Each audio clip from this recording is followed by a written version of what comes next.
Hey guys, Vinay this side. तो आज हम करने वाले हैं आपका मेनली जो डी ट्रिपल एस बी का जो भी रीसेंट पेपर चल रहे हैं उस पैटर्न के ऊपर मैं कुछ क्वेश्चंस आप लोगों को लेकर आया हूं आप लोगों के लिए प्रीवियस ईयर क्वेश्चन। तो जो हम ध्यान से देखेंगे किस टाइप की ग्रामर आ रही है, क्या आ रहा है। जैसे अब आर्टिकल्स कम आ रहे हैं तो किस टाइप के क्वेश्चन आ रहे हैं, ठीक है। वोकैब भी इन्होंने ग्रामर वोकैब कैसे मिक्स करके आ रही हैं तो वो देखते हैं। ये वीडियो अच्छे से देख लेना, इसमें एक छोटा सा पैसेज भी मैंने डाल दिया है, PQRS भी डाल दिया है, तो 20 क्वेश्चन रहेंगे, अच्छे से देख लो। आ जाओ। पहला क्वेश्चन है, कह रहा है Rohan is a dash worker, he always finishes his assignments before the deadline. भाई रोहन एक डैश वर्कर है जो भाई हमेशा ऑलवेज फिनिशेज, मतलब ये हुआ आपका सब्जेक्ट के साथ V1+S और V1+S और ES लग रहा है, तो मतलब ये आपका प्रेजेंट इंडेफिनिट टेंस हुआ। और ऑलवेज फिनिश मतलब हमेशा अपना असाइनमेंट की ख़त्म करता है वो डेडलाइन से पहले, जो डेडलाइन दी जाती है उससे पहले, ठीक है। तो क्या लेज़ी वर्कर होगा? यार इतना सब मैंने आप लोगों को पढ़ा रखा। लेज़ी को आप बोल सकते हो भाई कोई बंदा लेथर्जिक है, LETHARGIC, ठीक है।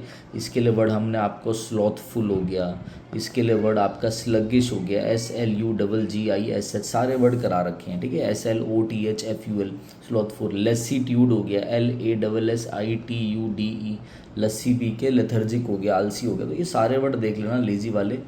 भाई वर्कर है एक, मैं किसी वर्कर की तारीफ़ कर रहा हूँ तो भाई वो वर्कर मेहनती होगा ना, ठीक है, मेहनती होगा वो वर्कर, लेबोरियस होगा, तो लेज़ी तो नहीं हो गया, हट गया। अच्छा, कॉम्प्लेक्स होगा, मतलब कॉम्प्लेक्स मतलब वो कॉम्प्लिकेटेड होगा, ये तो सेंस ही नहीं बैठ रहा। केयरलेस होगा, केयरलेस कौन होता है? अब मैं आप लोगों को वीडियो ये जो पढ़ा रहा हूँ और आप इसको केयरलेसली देखो, मतलब आप एक तरीके से इनअटेंटिव होकर देखो। आप बोल रहे हो अरे सर ये जो लिखवा रहे हैं ना मैं नहीं लिखूंगा, बस सुन लेता हूँ, तो इनअटेंटिव होकर देखो, नेग्लिजेंट रूप में देखो, मतलब केयरलेस होकर देखो। नहीं भाई, ये भी नहीं होगा। आपका जो आंसर जाएगा, पेन चेंज कर लेता हूँ, आपका आंसर जाएगा क्या? डिलीजेंट। डिलीजेंट का मतलब क्या होता है? डिलीजेंट का मतलब होता है कि वो बंदे जो लेबोरियस हो, LABORIOUS, जो लेबोरियस हो, बेसिकली लेबर से रिलेटेड इज़ लेबोरियस। मैं हमेशा बोलता हूँ दिल्ली के जेंट्स हम लोग कैसे होते हैं? हार्ड वर्किंग होते हैं। वैसे तो कामचोर हैं बट हार्ड वर्किंग होते हैं। तो लेबोरियस जो लेबर से लेबोरियस, लेबर कड़ी मेहनत करती है। लेबर कहाँ पे काम करती है? इंडस्ट्री में काम करती है। तो आपका वर्ड बन गया इंडस्ट्रियस, INDUSTRIOUS। इसका मतलब क्या? मेहनती। जो बंदे बहुत ज़्यादा मेहनत करते हैं। इसके लिए आपको दो वर्ड ध्यान रखने हैं, एसिडुअस, ASSIDUOUS। इसके लिए आपको एक ईडियम ध्यान रखना है, जो आपके पेपर में ईडियम बहुत बार आता है। क्या आपको ध्यान रखना है? Burning, BURNING, burning midnight oil. Burning midnight oil मतलब देर रात तक तेल जलाना नहीं, देर रात तक जगकर मेहनत करना। दूसरा आपको ध्यान रखना है स्वेट ऑफ दी ब्रो, ये भी पूछा जा सकता है। स्वेट ऑफ ब्रो, स्वेट मतलब पसीना, ऐसे याद कर लेना। एक आपका आ सकता है इसका क्या? Toil and MOIL, TOIL, toil and MOIL. तो ये सब ईडियम्स हैं, इन सब का मतलब क्या? मुहावरों का मतलब कि भाई जो बहुत ज़्यादा मेहनत करता हो, लेबोरियस, एसोडियस, इंडस्ट्रियस, डिलीजेंट, ठीक है। और भी बहुत सारे वर्ड है, कंसाइटुअस, मगर मैं अभी नहीं डाल रहा। ये कर लो, DSSB के लिए बहुत ज़रूरी है। तो डिलीजेंट आपका आंसर चला गया। रोहन भाई मेहनती आदमी है, ठीक है। आ जाओ आगे बढ़ते हैं। अब देखो कैसे सेंटेंस आ रहे हैं, ये स्पेलिंग आ रही है आपकी कैसे। फिर से पेन चेंज कर लेता हूँ एक बार। हाँ, तो कह रहा है शी रिसीव्ड, बस यहीं रुक जाओ। यहीं से मुझे पता चल गया कि रिसीव्ड, मुझे बताना है कि रिसीव्ड कहाँ पे है, करेक्ट स्पेलिंग एरर कहाँ पर है। तो रिसीव्ड की स्पेलिंग होती है RECEIVED। आओ रिसीव्ड ही चेक कर लो। रिसीव डबल सी है, गलत हो गया। ये लगा दिया, EA गलत हो गया। ये क्या कर दिया? शी रिसीव्ड, यही सही हो गया। और भाई चेक करने की भी आगे ज़रूरत नहीं थी। देखो आप ये मत देखो, अगर आप SSC के बच्चे हो या आप UPSC वाले हो, आप ये मत देखो यार ये तो बड़ा आसान क्वेश्चन है। मेरे भाई और बच्चों, छोटे बच्चों, मैं आपको एक चीज़ बोलूँ, मैं पिछले, अब ये मान लो 10.5 साल से मैं पढ़ा रहा हूँ SSC DSSB क्लैट वाले बच्चों को, ठीक है। मैं आपको एक चीज़ बोलूँगा, पेपर भले ही आसान आ जाए ना तब भी आपका छूट जाएगा, ठीक है। क्यों? क्योंकि आपके अंदर स्पीड नहीं होगी। अब ये क्वेश्चन तो कोई भी कर लेगा, मगर कितनी स्पीड से करना। आप यहाँ पे चालाकी पकड़ो, जैसे हमें ऊपर वाले सेंटेंस में दिखा कि यार ये जो RECI है ना, ये जो है, ये जो स्पेलिंग है ना गलत है। स्पेलिंग होती है RECEI, ठीक है। तो हमें बस वो पकड़ना है, ऊपर सेंटेंस आगे पढ़ना ही नहीं है। और ये चीज़ ऐसा नहीं मैं आपको बता रहा हूँ कि आपको ऐसे प्रैक्टिस करके जानी है, वरना पेपर में आप पूरा पूरा पढ़ोगे, यहाँ पे टाइम सेव हो गया ना। अब ये मैं होता या हमारे जो सुपर बैच के बच्चों को मैं जो गाइडेंस देता हूँ, अगर वो बच्चे यहाँ बैठेंगे तो मैंने उनको स्ट्रिक्टली बोल रखा है भैया पढ़ते ही पता चला आगे बढ़ना। आज मैं आपको कुछ टेक्निक्स भी समझाऊंगा, इसलिए मैं आप लोगों को चेहरा डाल के भी पढ़ा रहा हूँ, वरना बोर हो जाता हूँ पढ़ाते हुए। आ जाओ आगे बढ़ते हैं। नो सूनर, देखो जब भी कोई भी आपको ऐसा दिख जाए, कोई भी एडवर्ब दिख जाए आपको, कंजंक्शन तो मैं चलो अभी, कोई भी आपको एडवर्ब दिख जाए ना, कोई भी पेयर ऐसे स्टार्टिंग में हो रहा हो, ठीक है, नो सूनर हो गया, हार्डली हो गया, ठीक है, और आपका स्कैर्सली हो गया, ठीक है, ये जब भी ये कुछ ना पेयरिंग वाले होते हैं कंजंक्शन, जो आपने पेयरिंग पढ़ी होगी, बट मैं आपको एक चीज़ बोलूँ, आप ये वर्ड ध्यान रखना।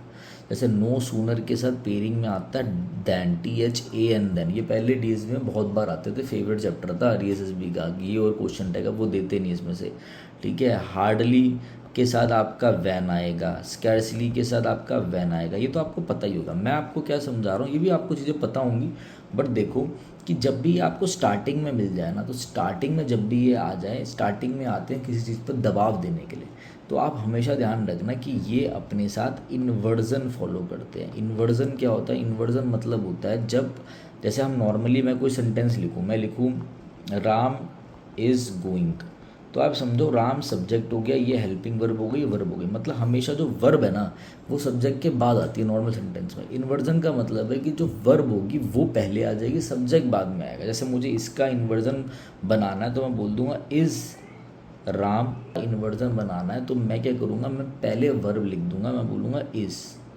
राम, ऐसे इन्वर्जन बन जाएगा जब पहले वर्ब आ जाए, ठीक है ना। जैसे एक दो एग्जांपल और करते हैं और अच्छे समझ में आ जाएगा। अब इस सेंटेंस को देखो, जैसे था नो सूनर, ठीक है, अब ये सेंटेंस ऐसे आता है ना, नो सूनर, ऐसे समझो, नो सूनर ही बिगेन, तो आपका एरर यहीं हो जाता है। यहीं एरर क्या हो जाता है कि आपको पता लगना चाहिए था कि सर ने तो बोला था वर्ब पहले आती है, ठीक है।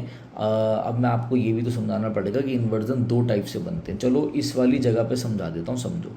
इन्वर्जन आपके ना ऐसे केस में दो टाइप से बनते हैं। कैसे बनते हैं देखो, एक बनता है आपका had plus subject plus V3, रट लेना, याद कर लेना, टाइम कम है, वरना 150 ग्रामर देख लेना, डिटेल में समझा रखा। या फिर बनता है did plus subject plus V1। अब समझो बात, जैसे यहाँ पर आपने देखा नो सूनर ही बिगेन, आप समझ जाओगे भाई स्टार्टिंग में अगर यही लिखा हुआ है, स्टार्टिंग से आ रहा है, यहाँ तो इन्वर्जन आना चाहिए था, ये तो सब्जेक्ट है, सब्जेक्ट के ही सब्जेक्ट आया ही, इसके बाद वर्ब आ रही है, तो इसका इन्वर्जन कैसे बनाओ? या तो आप इसका इन्वर्जन ऐसे बनाते, no sooner had plus subject है ना, had plus subject plus had ही V3 लगाओगे बिगन। या फिर आप कैसे बनाते हैं, नो सूनर डिड से बना दो, ये डिड वाला जो है ना, did plus subject plus, no sooner did ही V1 आ जाएगी ना, V1 वर्ब की फर्स्ट फॉर्म बिगन, जो इन्होंने कर रखा है।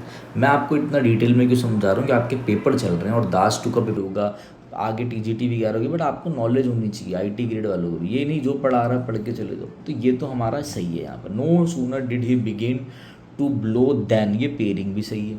अब यहाँ पे एरर आ गया आपका आर्टिकल का, डैश स्वीटेस्ट साउंड ई मस्ट, स्वीटेस्ट साउंड आई, एकदम से बढ़िया साउंड आ गई। अब आप एक से समझो, स्वीटेस्ट ये कौन सा वो है, ये सुपरलेटिव डिग्री है मेरे भाई, सुपरलेटिव डिग्री के साथ आर्टिकल द ही आता है, ये आपको पता होना चाहिए। AN कट गया, द आंसर था। इतना जो मैंने समझाया आपको इस क्वेश्चन में शायद कुछ काम ना आया हो, बट आपकी आगे लाइफ में आपके एग्जाम्स में बिल्कुल ये चीज़ें काम आएंगी, ठीक है, ध्यान रखना, इनमें कन्फ्यूज मत होना, ठीक है। ये दो टाइप से ही आपके रहेंगे इन्वर्जन, इन्हीं को फॉलो करना। आ जाओ आगे बढ़ते हैं। अब ये कह रहा है, ये क्वेश्चंस बहुत आए हैं आपके पेपर में, एक्टिव पैसिव भी है, नरेशन भी आए हैं, बट ये भी बहुत आए हैं कि भाई आप किसी चीज़ को एक्टिव में लिखो, किसी चीज़ को पैसिव में लिखो, या फिर आप इसमें से टेंस बताओ, टेंस कौन सा, टेंस के फॉर्मूले आपको पता होने चाहिए। अब देखो, from the options given below choose the sentence which is correctly written in passive voice. अब जो ये मैं अपने बच्चों आप लोगों को क्या बोलूँगा कि आपको ध्यान रखना है कि पैसिव वॉइस में हमेशा वर्ब की थर्ड फॉर्म यूज़ होती है, ये तो बेसिक बात है, पता होना चाहिए। हर उसमें सर, सब में भाई, सारे टेंसों में वर्ब की थर्ड फॉर्म आती है, ठीक है। अब आ जाओ, the dog chase the cat, the dog आपका सब्जेक्ट हो गया, चेज्ड ये आपकी V2 हो गई, किसको चेज किया, कैट को, ये आपका ऑब्जेक्ट हो गया। तो यार ये कौन सा टेंस है यार, सब्जेक्ट के साथ V2 और ऑब्जेक्ट आ जाए, ये तो पास्ट सिंपल है या फिर पास्ट इंडेफिनिट कह लो, ठीक है, और पास्ट इंडेफिनिट का ये तो एक्टिव वॉइस है, सिंपल सी बात। तो सर ये तो नहीं होगा। The cat was chasing the dog, जो कैट थी वो डॉग को चेज कर रही थी, ये सब्जेक्ट हो गया आपका, ये आपकी हेल्पिंग वर्ब हो गई, ये V1 प्लस ING, मतलब ये तो आपका पास्ट कॉन्टिन्यूस हो गया, ये भी नहीं होगा भैया, ठीक है। आप ध्यान समझना, the dog is chasing the cat, अभी मैं पूरा डिटेल में समझा रहा हूँ, फिर बताऊंगा पेपर में कैसा है। फिर ये डॉग, भाई डॉग चेज कर रहा था कैट को, ठीक है, तो भैया सब्जेक्ट आ गया, ये आपकी is am are helping verb आ गई, ये मेन वर्ब आ गई ING के साथ, ये ऑब्जेक्ट आ गया, ये तो प्रेजेंट कॉन्टिन्यूस हो गया।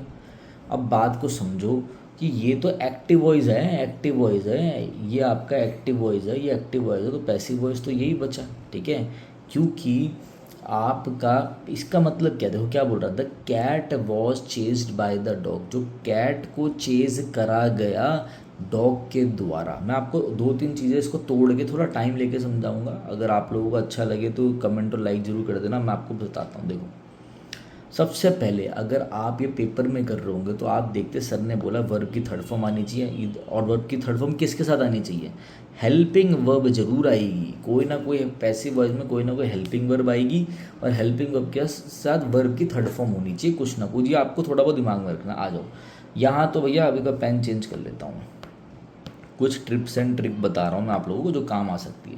यार यहाँ तो कोई हेल्पिंग वर्ब भी नहीं है, सारा V2 है, ये तो सब्जेक्ट है, ये तो भैया नहीं होगा, ये तो एक्टिव वॉइस है, ये तो भैया ये तो V3 नहीं है, यहाँ पे तो कट गया, ऑप्शन कट गया, ये तो V3 नहीं ऑप्शन कट गया, एक ही ऑप्शन बैठा जिसमें हेल्पिंग वर्ब भी है V3 भी है, यही आंसर हो गया। ऐसे एग्जाम में करना, जब ज़्यादा पढ़ लेते हो ना तेज़ी आनी चाहिए।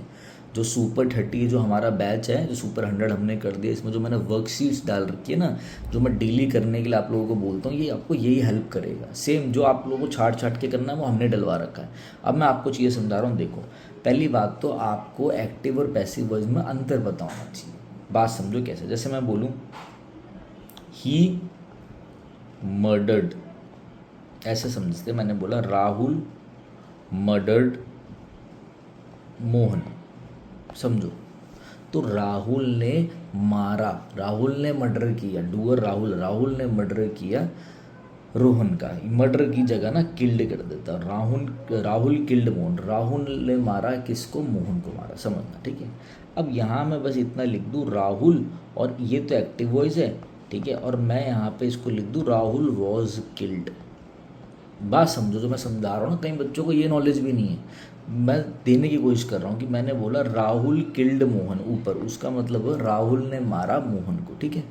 भाई मारा किसने है, कौन है, किलर कौन है, राहुल है। यहाँ मैंने नीचे लिख दिया राहुल वॉज किल्ड, इसका मतलब क्या है, राहुल ने मारा मोहन को नहीं, इसका मतलब राहुल को किसी ने मारा। अब किलर कौन है, राहुल है, नहीं, अब किलर तो मोहन है, जैसे मैंने बोला Rahul was killed by Mohan. समझो बात को। अब मैं आपसे ये क्वेश्चन पूछता हूँ, क्या जो ऊपर मैंने एक्टिव वॉइस लिखा है उसी का ये पैसिव वॉइस है नीचे, मैं आपके साथ खेल रहा हूँ। तो कई बच्चे बिना पढ़े बोल देंगे अरे ऐसे पढ़ते ही नहीं, देखते ही नहीं, सीधा बोलेंगे अरे किल्ड है, इसका वॉज प्लस V3 लिखा है, ऐसी गलत हो गया। आपने तो सब्जेक्ट ऑब्जेक्ट ही घुमा दिया, ऊपर वाला आप सेंस तो सेम होना चाहिए ना, एक्टिव बनाओ पैसिव बनाओ, आप कातिल ही बदल दोगे, वाह कातिल ही बदल दिया। कई बच्चे देखता हूँ ऐसे, देखो राहुल किल्ड मोहन, राहुल ने मारा है मोहन को, नीचे हम कह रहे हैं राहुल वॉज किल्ड, राहुल को मार दिया किसी ने। तो अगर मैं बोलूँ क्या ये इसका पैसिव वॉइस है, नहीं है। हाँ आपने फॉर्मूला वगैरह सही पढ़ा, इसका पैसिव वॉइस क्या होगा, अब आप यहाँ पे ये ऑब्जेक्ट उठा के ले आओगे, आप लिखोगे Mohan was killed by Rahul, Mohan ऊपर भी तो मोहन ही मर रहा है, मार तो राहुल रहा है, तो मोहन को मारा गया किसके द्वारा, राहुल के द्वारा, ये आपका पैसिव वॉइस है। सेंस नहीं चेंज हुआ, बस ये हो गया कि भाई मैंने उसको मारा, और फिर हुआ अरे उसको मारा गया मेरे द्वारा, सब्जेक्ट ऑब्जेक्ट तो मेन ही है ना, ठीक है। अब आप समझो बात को, इस क्वेश्चन में जब आप ये पढ़ रहे थे ना, the cat was chasing the dog, ठीक है, चलो इतना डीप में नहीं जाते, मतलब आपको इसका कंक्लूड हो गया होगा मैं क्या कहना चाहता हूँ। The cat was chase by the dog का मतलब क्या है कि कैट का पीछा कौन कर रहा था, कुत्ता कर रहा था, डॉगी कर रहा था। ये नहीं है कि कैट पीछे कर रही थी, जैसे ऊपर बोल रहा था कैट वॉज चेजिंग डॉग, उसका मतलब क्या होगा, कैट डॉग का पीछा कर रही थी, ये होगा आज के टाइम में, कलयुग में हो सकता है, ठीक है। एक और क्वेश्चन है छोटा सा कि अगर ये तो चलो पैसिव वॉइस पूछ लिया, अगर मुझे इसका एक्टिव बनाना होता तो मैं क्या बनाता, मैं बोलता the dog was the dog chased the cat. अब कैसे बन गया? अब देखो यही इसका डायरेक्ट पैसिव बनेगा। कैसे बनेगा? यहाँ छोटे से मैं कर देता हूँ खिचड़ी में, द कैट, यहाँ से आप कैट उठा के ले आओगे, या डॉग लगा के बाय प्लस डॉग लगा दोगे। ठीक है, ये जो है ना V2 है, सब्जेक्ट प्लस V2 मतलब पास्ट सिंपल का पैसिव वॉइस कैसे बनता है? वॉज V3 लगाकर या वॉज वर लगा के, सिंगुलर है तो इस हिसाब से आएगा, the was V3, the cat was chased by the dog, same बन गया। थोड़ा हमने टाइम ले लिया बट आधे से ज़्यादा चीज़ें मैंने आपको इसमें ज्ञान दे दिया। आ जाओ आगे भाई, अब ख़त्म करते हैं जल्दी जल्दी से। ठीक है, द कलरफुल, ये आपको बनाना है एक्टिव वॉइस में। अब देखो चेंज करना है एक्टिव वॉइस में, अब यहाँ पे वो चीज़ें आनी चाहिए। आ जाओ, the colourful papers had been आया, मतलब मुझे इतना पता है कि बीन प्लस V3 हमेशा पैसिव वॉइस में आता है, कोई भी परफेक्ट टेंस हो। अब हैड प्लस बीन से मुझे पता चल गया ये कौन सा टेंस है, ये पास्ट परफेक्ट है, और मुझे ढूंढना है पास्ट परफेक्ट का एक्टिव वॉइस है। मतलब नॉर्मल टेंस में सिर्फ हैड प्लस V3 यूज़ होता है, हैड प्लस V3 यूज़ होता है। जब मैं पैसिव बनाता हूँ तो मैं कभी टेंस चेंज नहीं करता, बस मैं उसमें बीन लगा देता हूँ। ठीक है, वही उसके द्वारा ये सेंस देता हूँ। तो मुझे बस ये हैड प्लस V3 ढूंढना है पेपर में, मुझे पूरा चेंज नहीं करना। ठीक है, मैं यहाँ पे पढ़ा नहीं रहा हूँ, मैं यहाँ पे प्रैक्टिस नहीं कर रहा, मुझे पेपर कर रहा हूँ मैं। तो हैड प्लस V3 क्या कह रहा? The interior designer is carefully cut गया, the interior has carefully cut गया, द इंटीरियर ने सेलेक्ट कर देगा, ये तो इन्होंने प्रेजेंट में डाल देनी, the interior designer had carefully, यही आपका आंसर हो गया, आगे पढ़ना ही नहीं। अगर आपको बात समझ में आ गई तो मतलब आपको थोड़ा बहुत आता है बेसिक, वरना ऊपर बना भी दोगे तो पूरा बन जाएगा। वहां से इंटीरियर डिजाइन उठा के आगे लाओगे, कलर फिर उठा के पीछे ले जाओगे, हैड केयरफुली एडवर्ब बीच की बीच रहेगी, had plus V3 had careful selected बन गया। वो पीछे का आपको नहीं छेड़ना है, सिंपल। इतना दिमाग नहीं लगाना पेपर में ना, पेपर में जो वैसे करना। आ जाओ, ये क्लास में ऑलरेडी आपको ये प्लेलिस्ट करा चुका हूँ, ऑलरेडी आपको ये प्लेलिस्ट करा चुका हूँ, 2025 वाली भी देख लो, 2026 वाली भी देख लो, कहीं से कुछ पढ़ने की जरूरत नहीं है। और अगर आप चाहते हो मैं आपको डेली टारगेट दूँ और मेहनत करना चाहते हो तो ये हमारा बैच आउट हो गया दोबारा, सुपर बैच, ये ले लो।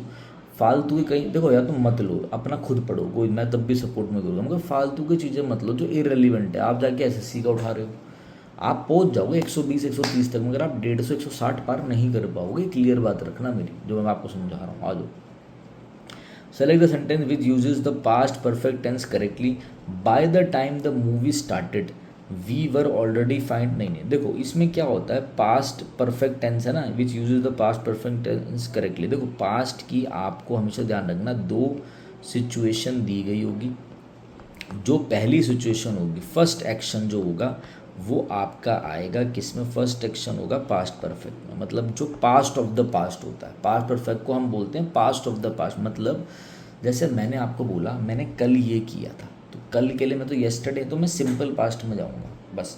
मगर मुझे वो सिंपल पास्ट से भी दूर मुझे पहले जाना है भाई, मैं 5 साल पहले की बात कर रहा हूँ।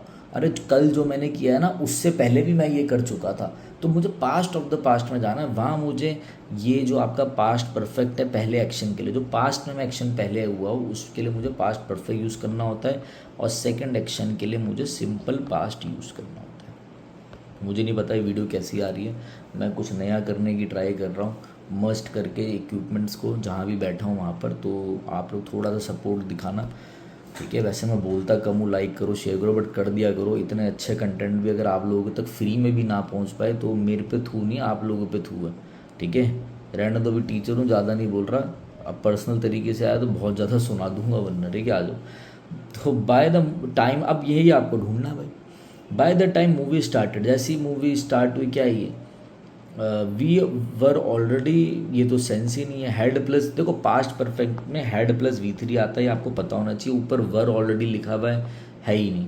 नीचे आ दो थर्ड में, ये मूवी स्टार्टेड, ये आपका V2 है सिंपल पास्ट, ये भी आपका कोई सेंस ही नहीं है। वी ऑलरेडी फाइंड, ये तो सिंपल प्रेजेंट दे दिया। नीचे ही वॉज ऑलरेडी फाइंड, तो ये तो सिंपल था। इतना कॉम्प्लेक्स मेरे को, मैं पढ़ा रहा हूँ इसलिए बता रहा हूँ, था ही नहीं पेपर में। हैड प्लस V3 देख लेते कहाँ है, सेकेंड ही आंसर चला गया। बट बात को समझो, बाय द टाइम, अच्छा टिकट्स नहीं सीट्स है। By the time movie started, जैसी मतलब भाई मूवी स्टार्ट हुई, we had already found our seats, हम अपनी पहले ही सीट्स ले चुके थे, हमें अपनी सीट्स पहले ही मिल चुकी थी, सीट पहले मिली है इनको, ठीक ठीक है, मूवी स्टार्ट होने से पहले, समझना बात को, इन्होंने सीट्स पहले ले ली। तो ये आपका सेकंड आंसर हो गया। आ जाओ आगे। The research proposal was initially rejected by the academic committee. पहले जो रिसर्च प्रपोजल था वो कमेटी द्वारा, देखो यहीं पे मैंने आपको समझाया था ना, राहुल वॉज मर्डर्ड, देखो यहाँ पे क्या आ रहा है, the research proposal was rejected. अगर मैं बोलता द रिसर्च प्रपोजल रिजेक्टेड, तो उसका मतलब होता प्रपोजल ने रिजेक्ट कर दिया किसी को, तो सेंस ही नहीं है। The research proposal was rejected मतलब उसे रिजेक्ट करा किसके द्वारा, एकेडमिक कमेटी के द्वारा, तो वो चीज़ यहाँ काम आ गई। डैश द स्टूडेंट इम्प्रूव, मगर स्टूडेंट ने इम्प्रूव करा मेथड को, सबमिट करा रिपोर्ट को अगेन और क्लियर कर दिया बेटर एक्सप्लेनेशन से चीज़ों को, ठीक है, और अच्छी क्लियर डाटा दिया, एक्सप्लेनेशन दिया और फिर बढ़िया हो गया, सबमिट कर दिया। तो यहाँ तो वैसे ही हो गया। वेयर एज, अब ध्यान से समझो जो मैं आपको समझा रहा हूँ, वेयर एज आपका यूज होता है कॉन्ट्रास्ट के लिए, वेयर एज आपका यूज होता है कंपेयर के लिए। जैसे मैं बोलूँ कंपेयर बिटवीन टू पीपल ले लो, टू पर्सन्स ले लो, सॉरी टू पर्सन्स, या फिर दो चीजों के बीच में अगर कोई कंपैरिजन हो रहा हो। जैसे मैं बोलूँ Vinay is hard working, whereas Rahul is lazy, देखो दो कंपैरिजन चल रहे हैं, ठीक है। जबकि जैसे मैं बोलूँ Vinay is hard working, Vinay is hard working, whereas Rahul is lazy, दो दोस्त है, दोनों की बात हो रही है। समझो बात को जो मैं आपको समझाना चाह रहा हूँ, ठीक है। वाइल का सेंस ले लो, जबकि, ठीक है, हिंदी में जबकि। अनलेस का मतलब वही, इफ नॉट, अनलेस मतलब वही इफ नॉट, कि भाई अगर ऐसा नहीं करोगे तो ये हो ही नहीं पाएगा, ठीक है। जैसे मैं बोलूँ you will fail, you will fail unless, मतलब जो बेसिक ये चीजें है ना वो आपको पता होना चाहिए, बेसिक चीजें आप लोगों को आनी चाहिए। अनलेस यू स्टडी, बस इतना ध्यान रखना, अनलेस वाले क्लॉज में, जिसमें अनलेस पास में होता है, उस वो क्लॉज हमेशा सिंपल प्रेजेंट टेंस में रहेगा मैक्सिमम, ये ध्यान रखना पड़ेगा। यहाँ से एरर आते थे पहले, अब कुछ नहीं आता, अब तो आसान पेपर आ रहा है। तो यू विल फेल, भाई तुम फेल हो जाओगे अगर तुम तैयारी नहीं करोगे, तो तुम पढ़ोगे नहीं, तो ये तो होगा नहीं। बट का मतलब लेकिन है, आपको पता ही है। नेवरदलेस भी बहुत अच्छा, नेवरदलेस का मतलब क्या होता है, फिर भी। जैसे मैं बोलूँ, एक एग्जांपल लेता हूँ डीएसएसबी का ही, मैं बोलूँ यार बाहर बरसात हो रही थी मगर हम तो फिर भी खेल रहे थे, ठीक है। जैसे मैं बोलूँ इट वॉज रेनिंग। अच्छा ये बताओ मुझे ना, आप लोग कमेंट करना कि जब बहुत ज़्यादा बरसात होती है, तो रेन हो रही होती है, तो उसके लिए हम कौन सा इडियम यूज़ करते हैं जिसका मतलब होता है हैवीली, बूंदाबांदी बहुत तेज हो रही है, तो उसके लिए हम क्या यूज़ करते हैं वो आप मुझे बताना, ठीक है। It was raining, nevertheless, nevertheless they continued playing. भाई बाहर तो बरसात हो रही थी, ठीक है, मगर वो बंदे जो हैं फिर भी वो बंदे खेल रहे थे। जैसे आपके वर्ड होते हैं ना स्टिल, येट, ये सारे वर्ड सेम मीनिंग देते हैं, ठीक है। तो ये आपका था आंसर हो जाएगा, बट आपका आंसर हो जाएगा, बट इन्होंने सबमिट कर दिया, लेकिन बस। The M A has said date, अब इसमें इनकरेक्ट स्पेलिंग बतानी है आपने, ठीक है। असिस्टेंस की स्पेलिंग गलत है, असिस्टेंस की स्पेलिंग होती है ASSISTANC, कुछ करना ही नहीं था इसमें, तो स्कोरिंग हो गया। आज फिर आइडेंटिफाई द इनकरेक्ट सेंटेंस बताना, इनकरेक्ट सेंटेंस देखते हैं। The supervisor instructed that all the devices, supervisor ने इंस्ट्रक्ट करा कि वह सारी डिवाइसेस जो है were to be switch off होनी चाहिए before the meeting commence, meeting start होने से पहले ये सारी स्विच ऑफ कर देना, were to be switch off. अब बच्चों को ये गलत लग सकता है, बिल्कुल सही है कि भाई भैया आप, वो आपको इंस्ट्रक्शन देना कि भाई ये स्विच ऑफ होनी चाहिए मीटिंग स्टार्ट होने से पहले, ठीक है, सही है। The supervisor instructed all devices should to be switch off. Should एक मोडाल है, अगर आप या तो शुड का यूज कर रहे हो अगर एक्टिव में, नॉर्मल सेंस में, तो शुड के साथ वी1 लगाओ, वरना शुड और इन सब के साथ आप बी प्लस वर्ब की थर्ड फॉर्म यूज करो, इट शुड बी डन, ये हो जाना चाहिए, ठीक है, ठीक है ना। जब भी ऐसा सेंस दो आप, तो ये पैसिव के लिए should be plus V3 use करो, ये शुड टू कैसे हो गया, यही गलत है आपका। देखो जैसे मस्ट लिखा हुआ है, मस्ट आपका भी मोडाल है, तो मस्ट बी प्लस वर्ब की तरफ, शुड बी स्विच्ड ऑफ, ये सही है, बिल्कुल सही है, सही है। ये आपका आंसर हो गया, यही आंसर है, इनकरेक्ट है। PQRS ऑप्शन से ही संभाल लोगे आप। अब देखो the teacher explained to her instructions, teacher ने एक्सप्लेन करा अपने इंस्ट्रक्शंस को टू हर, ये तो गलत हो गया। अब देखो, the teacher explain the lessons clearly, उसने टीचर ने एक्सप्लेन करा लेसन को क्लियरली, एंड ऑल ऑल कौन, जितने स्टूडेंट से, ऑल प्लस द रहता है, ऑल द, फिर आपका नाउन आता है, ध्यान रखना। तो ये आपका हो गया, ये सही बैटर, द टीचर ने एक्सप्लेन करा, बी वाला चेक कर लो, the teacher explain the lessons clearfully and all the students took notes, ठीक है, और वाई listening attentively to her instruction, भाई सबने नोट्स लिया और अच्छे से ध्यान पूर्वक उन चीजों को समझा, हो गया, क्या था इसमें। The management committee dedication and management committees की डेडिकेशन, ठीक है, जो मैनेजमेंट कमेटी जो थी उसकी डेडिकेशन और एफिशिएंट, बहुत अच्छे से उन्होंने रिसोर्सेज को यूज करा, इस चीज की वजह से क्या हुआ, इन चीजों की वजह से जो कंपनी है वो ट्रांसफर हो गई, have transform the company into a major enterprise, बड़ी कंपनी है वो बन गई, ठीक है। तो आपको इसको करना है, वो क्या आ गई भाई, एफिशिएंट यूज ऑफ रिसोर्सेज करो। आपको मैं दूं 100 रुपए, या आपको मैं यही रिसोर्सेज दूं, एक पेन टेबलेट दे दूं, ठीक है, एक आपका कैमरा दे दूं, वो आपको इसको रिसोर्स को यूज करके बच्चों को फ्री में पढ़ाना और ऑप्टिमम यूटिलाइजेशन होना चाहिए, और ज़्यादा महंगी चीज़ों में नहीं जा सकते, ऐसा समझो मेरी बात। इनोवेशन, इनोवेशन का मतलब होता है न्यू मेथड्स, न्यू मेथड जाएगा इसमें, आंसर नहीं जाएगा।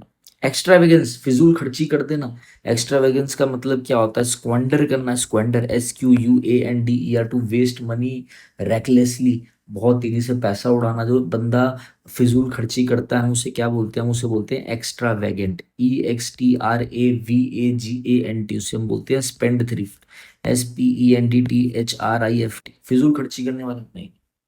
अपैथी, उदासीनता वाला, मतलब कोई इंटरेस्ट नहीं होना, कोई एंथुजियाज्म नहीं है, कोई जील नहीं है, लैक ऑफ इंटरेस्ट है, नहीं।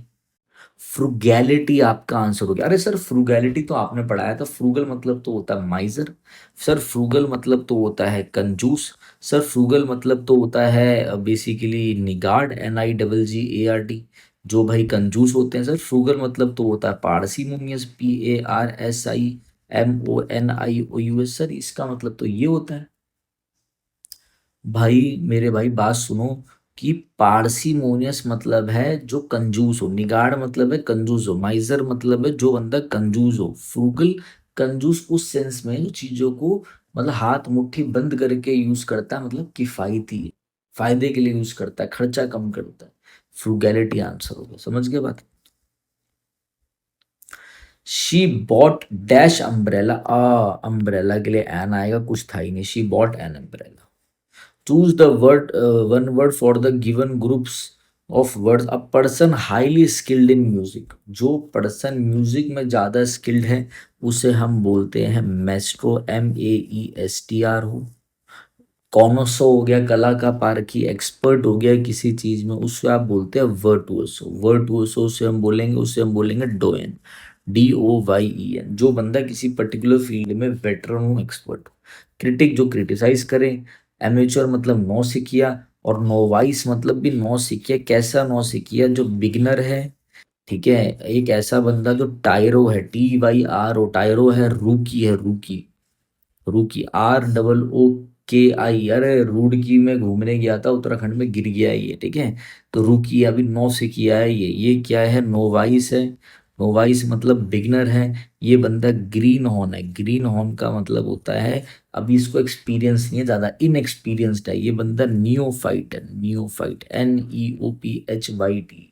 यार इतनी वीडियो बनाते बनाते मैं भूल गया कि जब मैं एडिटिंग करूंगा तो मुझे एक साइड पे लिखना था और एक साइड में अपनी फोटो के लिए जगह छोड़ूंगा।